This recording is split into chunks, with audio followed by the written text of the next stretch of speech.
sort of been like World War II. There's not a family in town that either doesn't have a family member or friend that either died or was severely ill, or, you know, everybody knows somebody that this really hurt.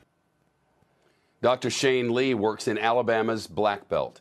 It's an area where communities are isolated and healthcare access is limited. There, it can take hours just to get to a vaccination site. NBC's Ellison Barber spoke with nurses and health officials there about the crisis they're facing in one of the poorest states, poorest region.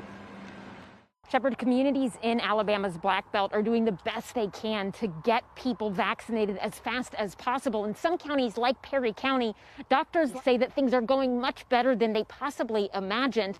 But things are not easy, and as vaccination eligibility expands, things are going to get a lot harder. In many of these rural communities, there really aren't a lot of doctors or nurses to begin with. In Sumter County, they only have one hospital in the entire county. Here's some of what they told us. Help is going to be needed, and I think it needs to be proactive like it is, because when the door is open for more people who's outside of the criterion right now for getting the vaccine is open, we won't have the capacity to do it by ourselves. The hospital won't. I think the lens that has to be changed is, instead of allocating based off of population, is to allocate based off of need. Here in Selma, the Rural Health Medical Program has a clinic. They have 8 clinics across 5 different counties within Alabama's Black Belt region. Until today, they didn't have a COVID vaccine available at a single one of these.